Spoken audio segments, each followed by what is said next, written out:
Once you've finished inserting your items into our generic inventory sheet, you can upload the file directly to Cashier Live. To do this, click the Manager tab. Then click Item Import.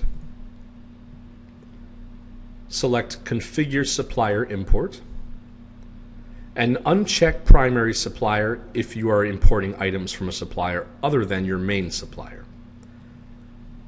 Select Use Generic Spreadsheet, since we'll be using the spreadsheet Cashier Live supplied for you, and leave Add UPC check digit unchecked. Now select a supplier. It's okay if you have multiple suppliers in the same inventory sheet, as the system will be able to determine this and assign the items accordingly. So for now, just choose any supplier from the list. The tax box will let you select a tax type to apply to all of the items in your spreadsheet.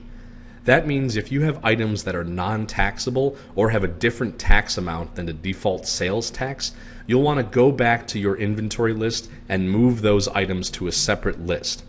For example, if I have taxable items, non-taxable items, and food tax items, I'm going to want to separate those into 3 separate sheets and import them one at a time. For now, I only have items that are applicable to sales tax, so I'll leave that as it is. If you want all of your items to go into the same department and category, simply select the department and category from here. However, you probably have items in your list for different departments and categories. In that case, just select any department and category from the lists and make sure this Update Department Category from File is checked. When this is checked, it will ignore what you've selected here and assign the departments and categories based off of the sheet we are uploading. If you want to update the prices of your inventory, which you probably do, go ahead and select Update Price from File. The same goes for the description. If the item description that you have in the sheet we're about to upload is what you want, make sure that's checked. Leave Use Margins for Pricing unchecked and click Save Configuration.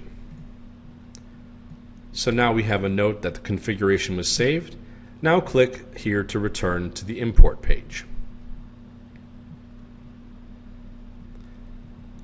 Select Import Format.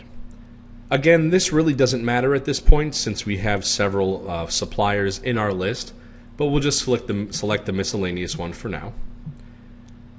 You can select Update Inventory if you want to use the quantities in the sheet we're about to upload in your inventory list. So for example, your inventory might say you have 5 of something on hand. If you now have 10 and want to update that, just check that box here. But for now, we'll leave that blank.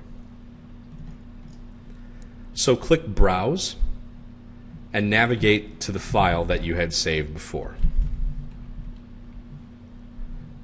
Then click Upload File, and you'll get a message that the file has been uploaded. Now click Process File, and you'll get a message when it's done. Now all of the items in my generic spreadsheet are in my inventory list. This process does sometimes take a long time depending on how many items are in your inventory list, so please give it time. It might take 5 seconds, it might take 5 minutes. Once you're done there, simply hit OK, and that's it. All of the items in your inventory sheet will now be in Cashier Live.